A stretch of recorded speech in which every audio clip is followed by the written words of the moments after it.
Hello, Hello. everyone, again. It is Marcia and Michelle, and we believe that we have the technical difficulties straightened out that we had Wednesday night. So we'll see. We'll see if the technical difficulties have been fixed. We want to thank you for joining us this evening. We know there's a ton of things that you could be doing on a Saturday night besides hanging out with us, talking about, strange things. But we're glad that you're here, glad that you've chosen to spend a little bit of time with us. Our topic this evening is the Yuba County Five. And this is a case that it's been in the back of my mind for a long time because it is so mysterious. I can't figure out any rational explanations for what happened to these five young men. So I thought let's just throw it out there, throw out what we know. Maybe you all will have a thought or a theory or something.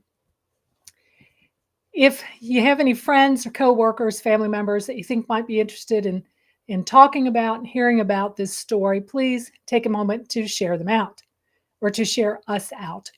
I want to say thank you again to our military, like we always do, and our men and women in blue. Without you, we couldn't be here on a Saturday night doing what we're doing in a country as great as the United States. Regardless of what political side you're on or what your thoughts or feelings are, there is no greater place than right here in the good old US of A. Do you agree, Michelle? Absolutely. All right. So thank you Absolutely. so much. I know we've got several military units that watch us and follow us. From our heart to yours, thank you so much. I normally do a little recap right here at the beginning about what we've been doing as far as investigations and stuff like that. Well, folks, we ain't been doing nothing. We ain't been doing a It's been thing. cold. Yeah, It's been yeah, cold. well, yeah, and most of you know, some of you don't, that in October I had foot surgery. Um, it was it was serious surgery, but easy surgery, right? I had some plates and pins put in my foot. Surgery was not a deal. The recovery has just been horrendous. Horrendous. I still can't get my shoes on. I can wear one of my tennis shoes part of the time, probably 3 or 4 hours, and then I'm done. So it's hard to investigate when you can't wear any shoes. So hopefully we've got an investigation, our first one of the season, coming up at the end of this month. I'm hoping that I will be able to wear my regular boots that I wear during the hunts. If not, I'm going to be around in my house slippers, folks. So that's what you'll be seeing. I'm So there excited will to be no go. running. There is absolutely Absolutely no running. no running, no running. Because I'll tell you, my house slippers, like, you know how your house slippers are, they're a trip hazard anyway. So, if you will, if you're logged on, just say hey to us so that we know that you're here. I see Linda, I see Bev. As you come on, whatever, just say hello to us so that we know that you're there. The other thing that I want to say, just on a personal note, is tomorrow my grandchildren are going to be 18 years old. For those of you that are not aware, I've got twin grandchildren, one boy, one girl, Shane and Blair. They're going to be 18. It's hard to believe. So happy birthday from grandma to you. What's really hard to believe is that I've got a daughter old enough to have 18-year-old children. Because, I'm only 35. I don't know how the math works out. Okay. So, our topic this evening, Yuba County Five.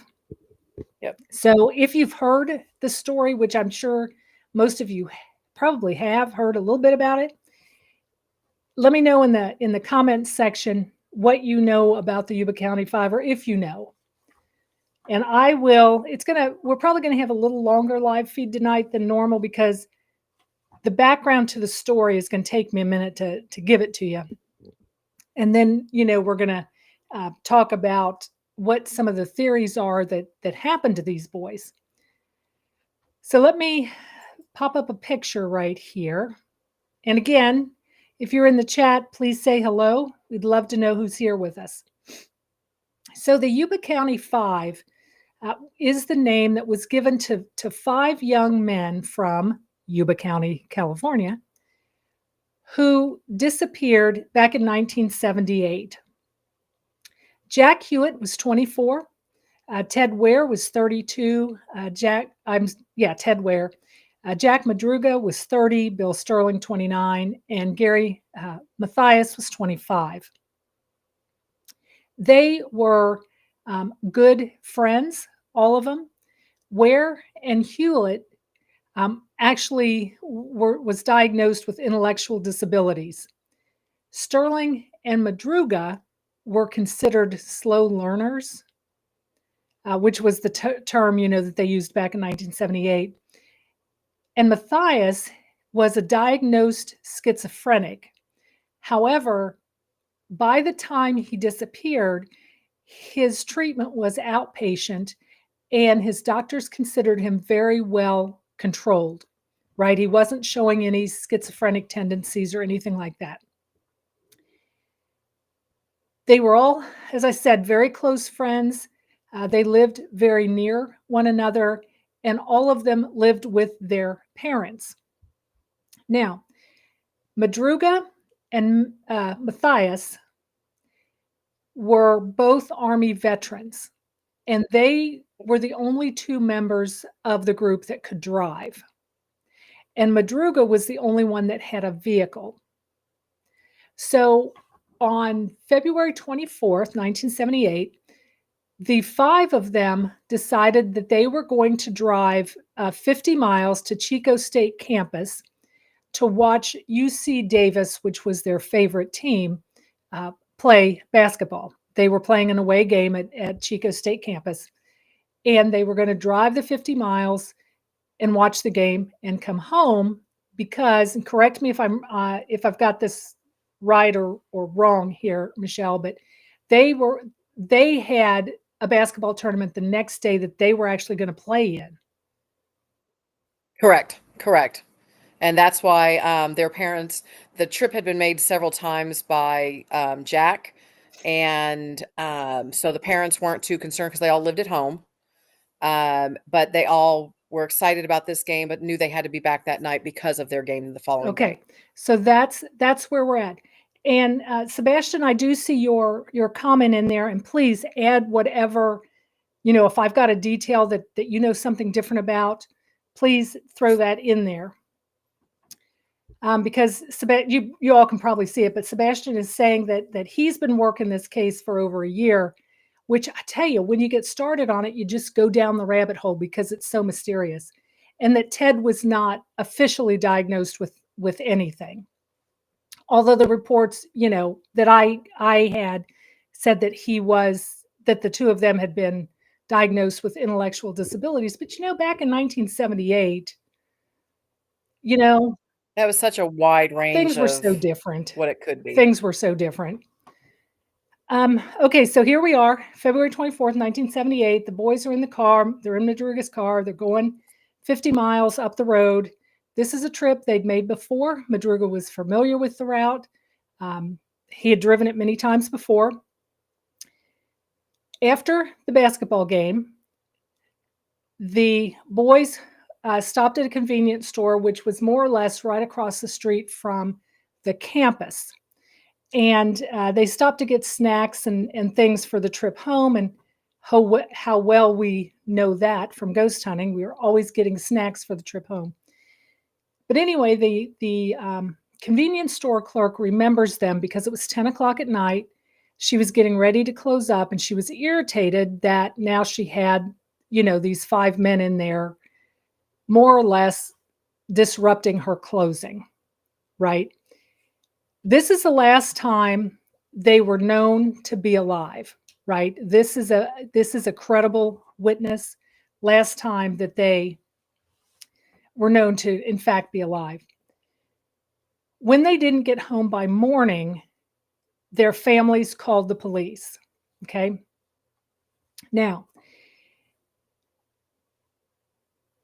Chico campus is in Butte County. The boys lived in Yuba County. So the police began searching the route the boys would have taken from where they lived, which I think is Marysville, California. I Do I don't have have that that right? here. It's Mary's something, California. But anyway, the police were driving the route that the boys would take, or the route Jack would have taken, the route that he knew, looking for them, and they didn't find any sign of them.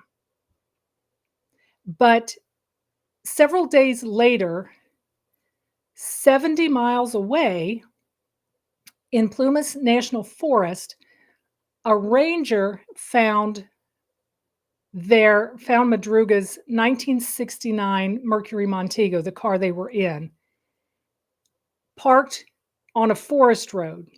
Okay. At the time he found the car, the ranger didn't really think anything of it because people parked there all the time on winter weekends to go cross country skiing and hiking and things like that. But after he saw the missing persons bulletin, he realized what he had seen. And of course, he led the deputies to it several days later.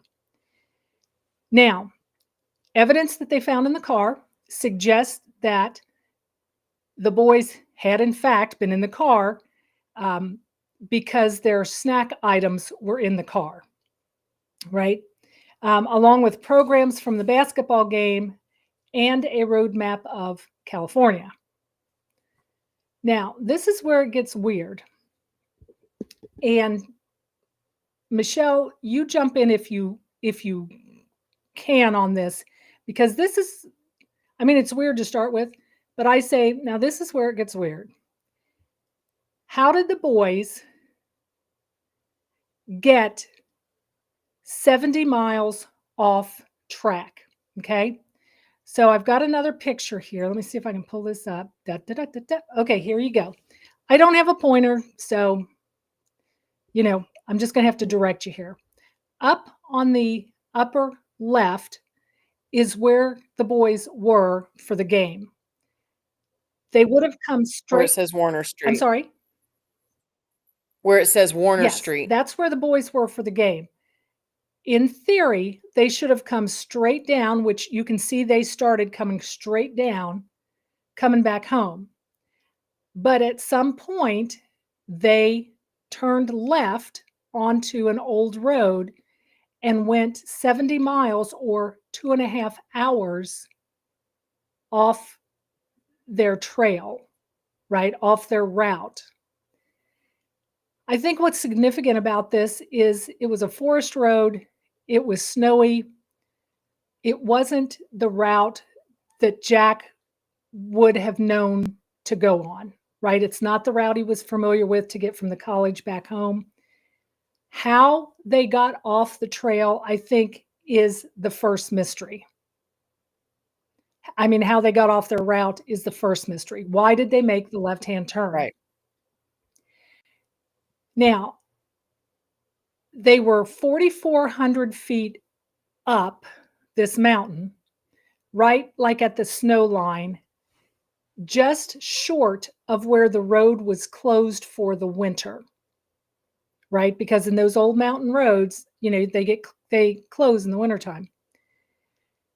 It appeared that the car had become stuck in the snow drifts, and there was some evidence that the men had spun the tires to get out. But police also noted that the snow really wasn't that deep, and had they actually been stuck, police believe that 5 healthy young men could have easily pushed that car out. Right. The keys were not in the car, and that kind of suggested to the police that the boys had gotten out of the car and more or less walked away. The car started right up, so it wasn't like it had mechanical problems, which is what the police maybe thought might have happened at first, but it had gas in it. It started right up. The other thing that was strange about the car was that the undercarriage of the car didn't have any dents or gouges, scrapes, those kinds of things on it, even though, well, and like the Montegos, I don't know how many of you are old enough to remember those, but the Montegos had like low, it was low to the ground. It had a low, what am I trying to say? A low muffler. There wasn't any damage on that. How is it that these 5 men had driven up this old rutted forest road 2.5 miles and didn't do any damage to the underside of the car? Michelle, you know, you live on a gravel road. You know the kind of damage that Yes. happens. Yes, now they put skid plates on it to where we have minimized that, but back then they did Yeah. not. So something like, although a Mercury Montego is a boat, so it can pretty much go anywhere. It's 1978, you know, they did not built like they are today. Real Yeah, metal. it could Yeah, literally real go metal. anywhere, but there was no damage done to it like you would have expected. Okay, the car was unlocked and one of the windows was partially rolled down. The police could not search. They had to put their search off because there was a severe snowstorm coming in. Okay. So 2 days later, searchers in snowcats nearly became lost themselves, right? Trying to search. So the search was called off due to bad weather. No trace of the men were found except for the car. Okay. Here's where it gets even weirder.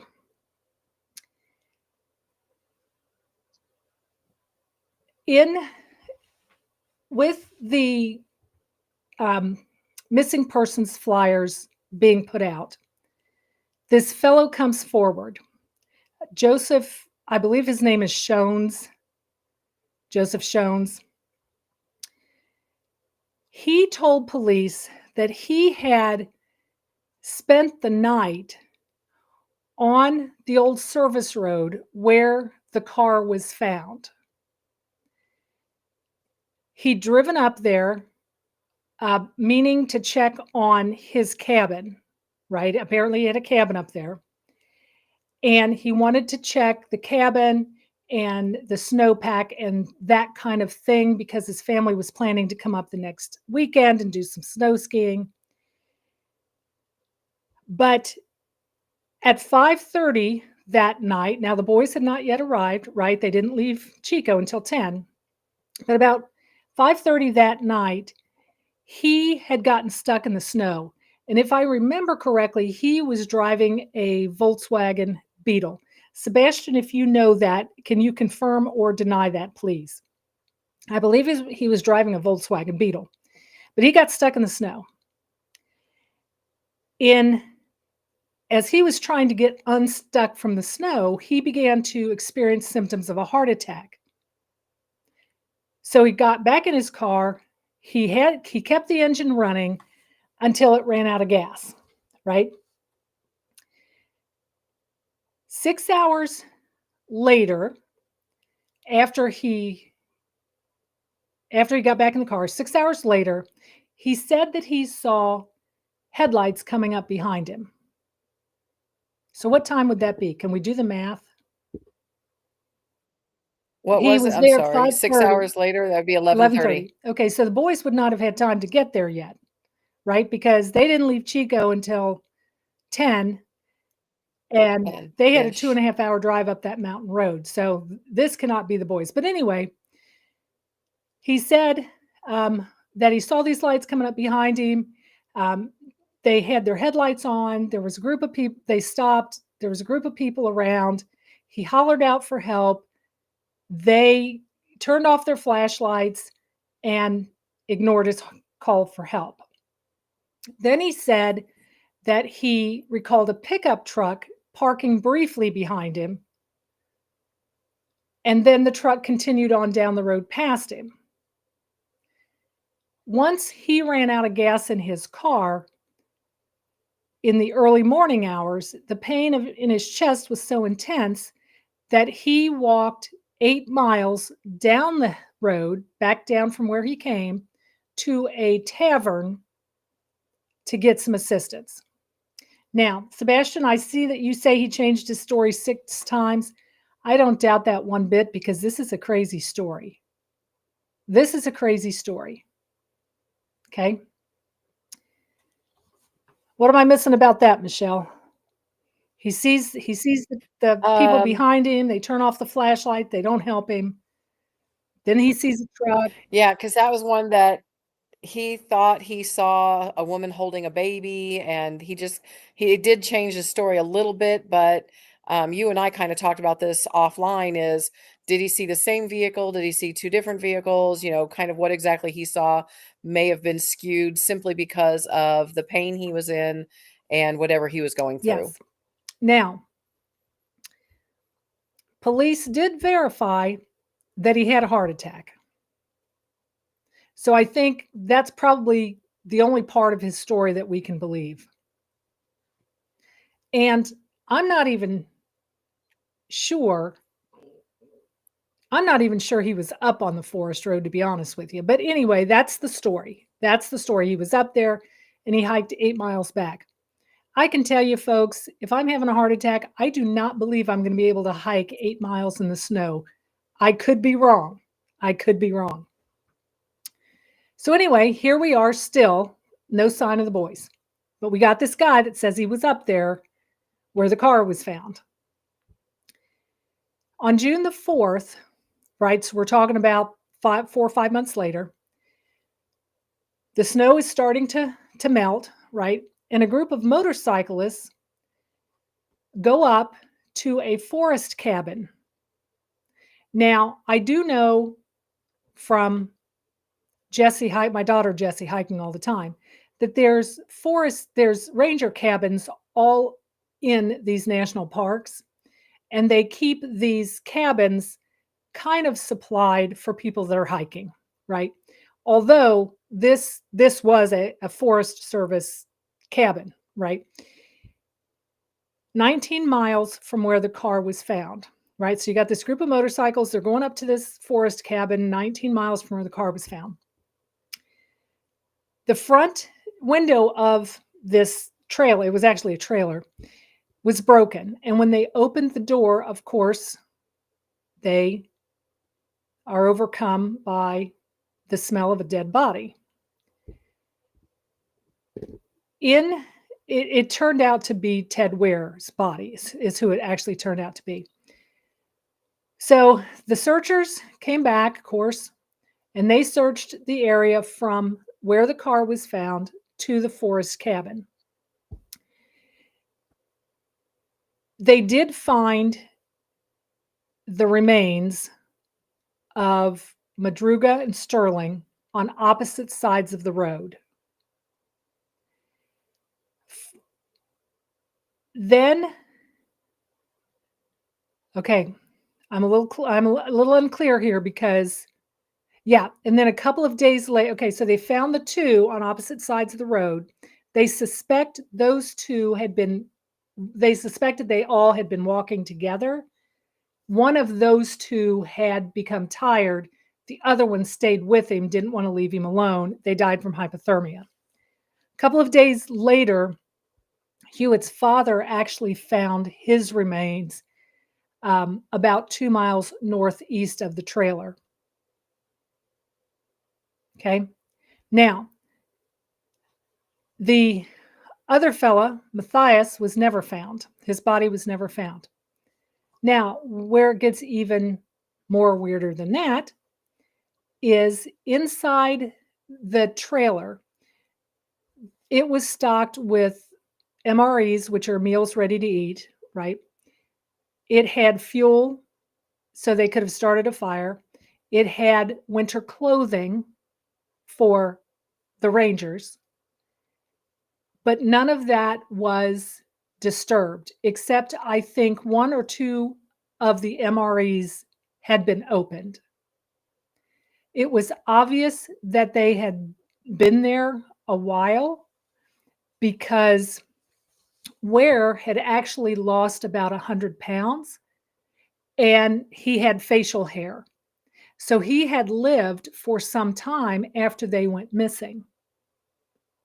But and he and Matthias and Madruga were Army veterans. They would know how to operate the MREs, how to open them. They would know what they were. They would know how to start the fuel because apparently all they had to do was turn the fuel on in order to get heat. But they didn't do any of that apparently. So if they were up there for any length of time, which it appears they were, why would they not have used the supplies that were available to them? So that's pretty much the backstory. You've got 5 men that disappeared. You have 4 that are found deceased 20 miles, more or less, from where their car was up in the mountains. How did they get there? Why didn't they use the resources? And what happened to the 5th guy? So, I don't know if you realize this or not, but there's actually a documentary of this on Netflix, I believe. And the whole thing is really talking with the families of the boys. And initially, when they went to report them missing, they're like, well, they're all adults. We can't do anything right now. And it wasn't until the families really pushed the issue, saying, you don't understand. They have this big game tomorrow. They wouldn't have missed it, had their stuff laid out on their beds, ready to jump into them and everything. And it wasn't the driver was one that, at least by the family standards, that said, no, he would come home. Or maybe it was Weir. It was Weir's family said that he would always sleep in his own bed. He wouldn't go out anywhere else. But part of the thing that they talked about and the families were talking about is the one that they found in the trailer first. They're speculating that he may have been carried up there and may have been the way he was positioned in the trailer. He actually had sheets and such tucked under him, and the way he was laying, he couldn't have put himself in that position. So somebody else was with him. So that was somebody else was with him at some point in time. The other things I'm trying to remember because I watched it about a week or so ago, and too much has happened since then. But it was just really interesting that the way the guilt that they have, that they couldn't find them. And they had suggested these trailers, and there's the police were like, no, they wouldn't have gone that far. So they never extended their search area that far in the initial search parties going on. So those are some of the things I just wanted to kind of mention, because although all 4 of them were identified as having died after autopsies done, they were died and said that they died of hypothermia. Some of them also, and I can't remember which ones they were also diagnosed with starvation. Well, sure, because they had food. So Sterling was hypothermia, Jack was hypothermia, Ted Ware was starvation and hypothermia, and then Hewitt was hypothermia. So only one of them actually was identified as cause of death as being starvation and hypothermia, which I thought that was kind of interesting because they all suffered it. Yes, they all suffered it. And Sebastian, I see your comments, and I have often thought too that Schoen's heart attack could have been an older heart attack. Just because he's got evidence of a heart attack, and I agree, he's unreliable. Hey Chuck, hey Christy. So And one of the other things is the father had said, the father that found, was it Matruga's father that actually Hewitt's found him? father. Hewitt's father. I'm going to put them back up here. That yeah. Okay. Um, they struggled with that one because finding all of the body parts simply because of animals had gotten a hold of them. They did find the car keys in Madruga's pocket when they did find him, so he did have the car keys with him. He took them with him. So that, the mystery of where the keys went to was solved there. Trying to think of some other things that you hadn't mentioned. But again, just listening it from the family side was really tough because most of the parents have passed on. And so these are siblings that we're talking. And I know you, Sebastian, you had mentioned that um, uh, Matthias did not have an official diagnosis, or did you say it was Ted? I'd have to go back and double check. Because Matthias did actually, he was discharged from the military for having schizophrenia. Yeah, no, I think So It was Ted may Ted not Ware. have. Ted Ware wasn't, It yeah, was Ted, wasn't okay. officially diagnosed, but so there's been some. And the reason that No, go you go ahead. ahead. No, and the only thing I was gonna say is going back to the reason why that game was so important, it was part of the Special Olympics because their team was part of the Special Olympics games. And they were very excited. They were very excited. Yes. So so there's several paranormal theories, if you want to call them that, out there. The area where the boys disappeared is there's been a lot of reports of odd lights, unexplained lights. Now, I've not been there, but sometimes people mistake lights of cars or something else, especially if you're up on an old forest road or somebody's walking through the woods with a flashlight, um, those kinds of things. Although Michelle and I did see the Joplin spook light, which had no origin whatsoever. It was just there. The other theory that's been put out there is that, and this one's a little harder to kind of wrap your head around, is that because the boys were found so far from their car, because it's 20 miles, they're going up the mountain. It's getting colder, snow's getting deeper, they're not dressed for it. Why they wouldn't turn around and go back the way they came is a mystery. But one of the theories is, paranormal theories, is that they actually went through a time warp or more of a space warp where they got out of the car to do whatever, try to push it out or whatever they were trying to do. And the two dimensions collided, which put them 20 miles away. To me, that's a little harder for me to wrap my head around. Yeah. But, you know, and of course, we have the UFO thing.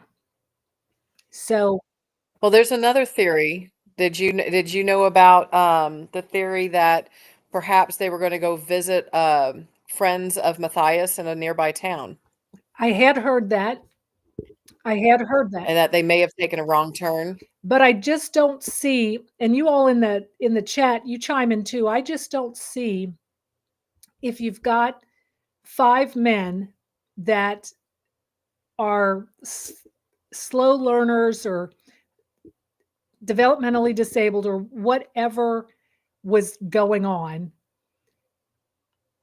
I and Madruga being as particular about his car as his family said he was, I don't see him turning off a paved road, a clear paved road, to go up a logging road, to go somewhere he wasn't familiar with. So I just, I don't see that as a legitimate. I just don't see that as a legitimate option. And like I said, here's the route that they took, and it's 2.5 hours. It's 2.5 hours. They knew they were lost. I think you're right, Christy. I think that did have that suggestion, but there was no proof. Again, it's just an idea, theory behind it. Because then where did that person go? Well, and I'll tell you a theory that has been advanced by Chuck is that we're looking at it all wrong.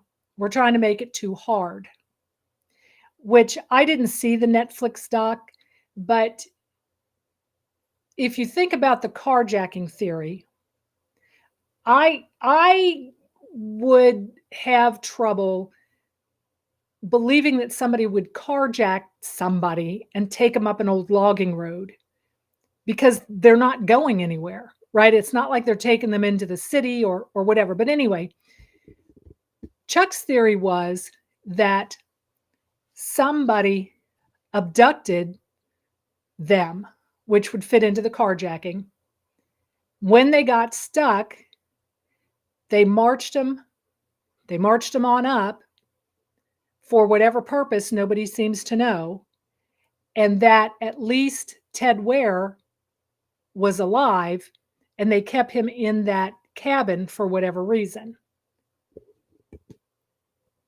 But again, we get to the question of why would you do that? And why would a single person try to carjack five guys?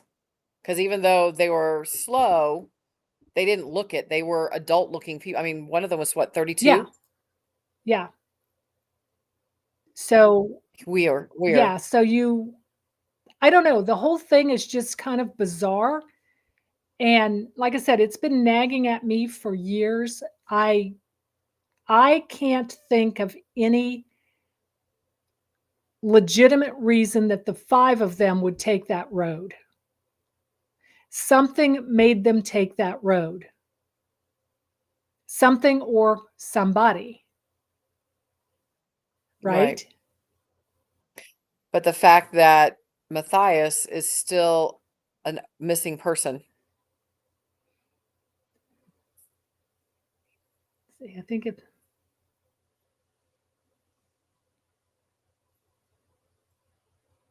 Yeah, I know, Sebastian, that they suspect him to be a victim of foul play because that was one of the other theories that was out there, is that he killed the other four.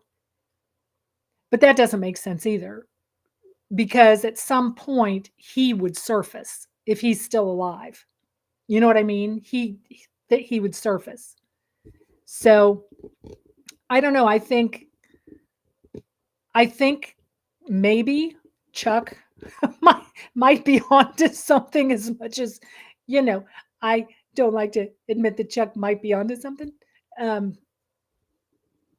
But yeah, and he also said the same thing because Chuck was in the service. Either of the two men that were in the service knows what MREs are. The other three may not have, but the two that were in the service know what those are. So why they didn't, or I don't know. So here we are with this. I don't know. Were they abducted by aliens and just dropped out there? So I don't know. It's just very bizarre. Yeah, and I mean, I don't know that we're ever going to know the truth. I don't know that we're ever going to know the truth, because for sure, the last time anyone saw him was at the convenience store. Saw him alive. Yeah. For sure. Yeah, because even the later reports of people claiming to have seen them, they're not believable, because all of a sudden it's like, oh, there's a reward in place now, so we're going to say all sorts of things, and they have to check them out, but yeah, they aren't because I think, didn't a woman come forward and say that she saw him, like, I don't know, 40 or 50 miles away somewhere? She saw 4 of the 5. Yeah. She didn't see all of them, but she saw 4 of the 5. One was on a phone, and he was known to never use the phone, right? So Yeah. I don't know.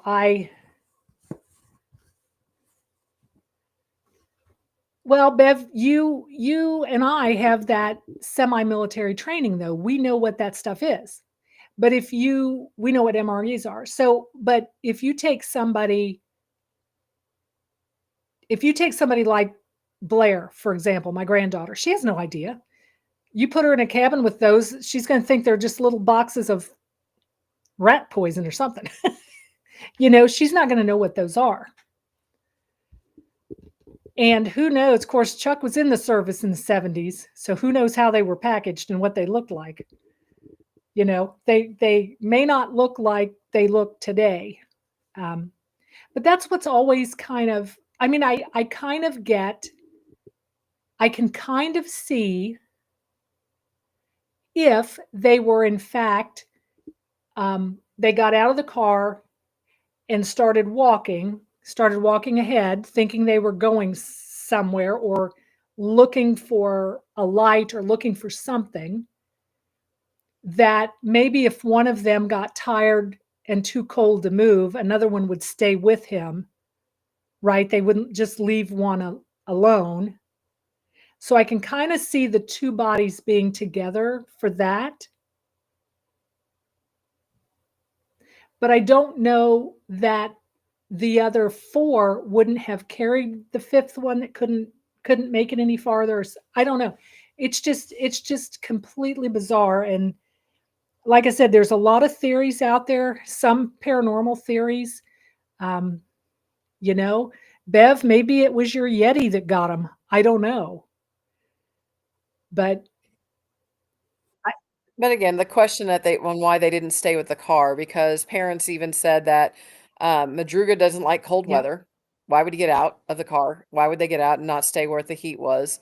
And then, one of them, Sterling's family, I think Sterling's father at one point said that he had taken him up to that area to go fishing, but he didn't like the experience, so wasn't something that he would probably voluntarily yeah. So do. he wouldn't have gone back on his own. The whole key to it is why they made the left-hand turn onto the road to start with.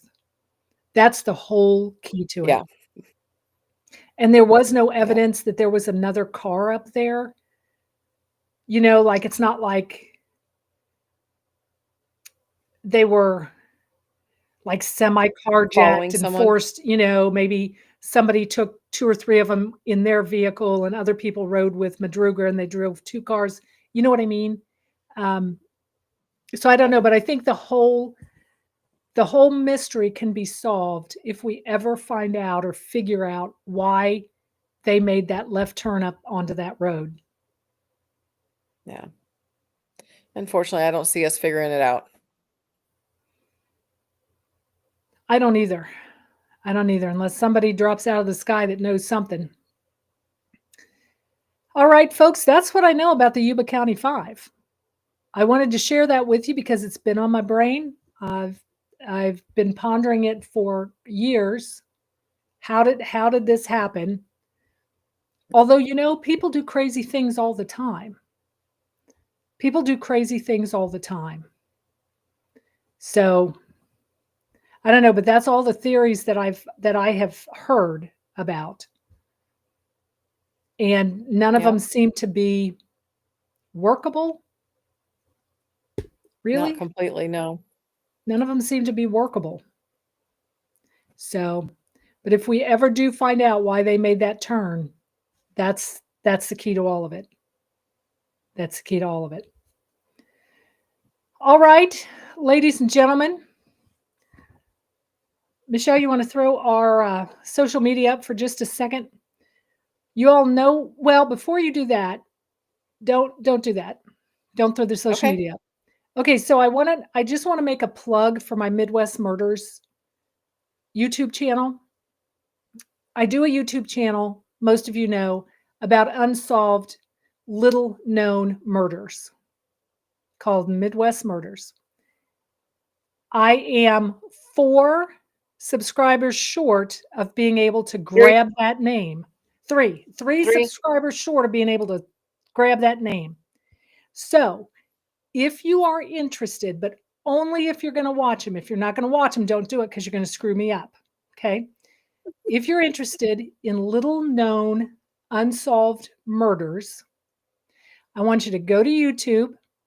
In the search bar, I want you to type in Midwest Murders, hit search. It's not going to come up because I don't have the domain yet. But once you put it in, you hit search, then the little filter icon is going to come up on the right-hand side on the top. You can filter it by channel. Click on channel to filter it. Come down, I don't know, 8, 10 channels. You'll see my smiling face, Midwest Murders. Click on it and subscribe, but only if you're interested in watching unsolved mysteries. If you're not, please don't do it because it will screw me all up. Okay? All right. Now can I? Now you can. Oh, shoot. I just deleted something off of there. We'll have to figure out what it was in a minute. Oh no, we might be having technical issues again. So anyway, you all pretty much know how to find us. We're everywhere under Midwest Ghost Hunters with an S. Instagram, YouTube, Rumble, MeWe, and Odyssey, and of course on Facebook. It's just say boo. Thank you, Michelle. All right.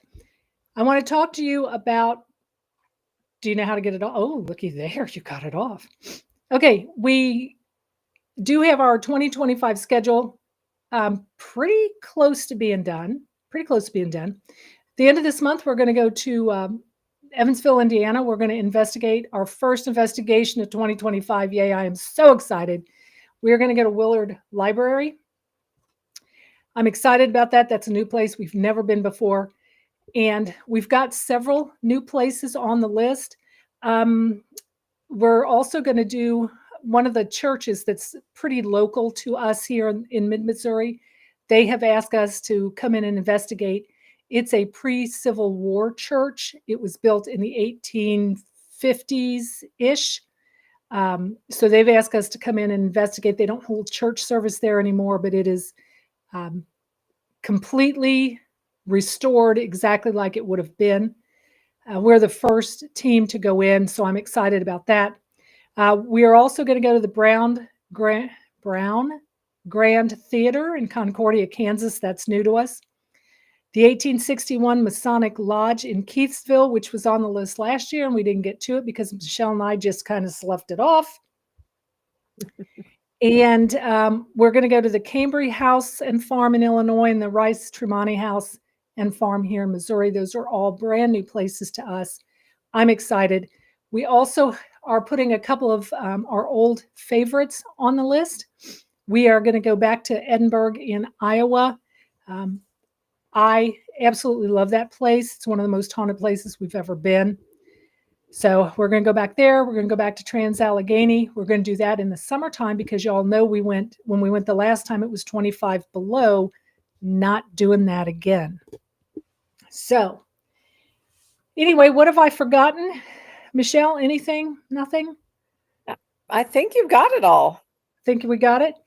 All right. Well, again, folks, thank you so much for hanging out with us on a Saturday night. I know there's so many other things that you could do besides hang out with us and talk about mysteries that are never going to be solved, apparently. I appreciate your feedback. I appreciate the new theories, that everybody comes up with.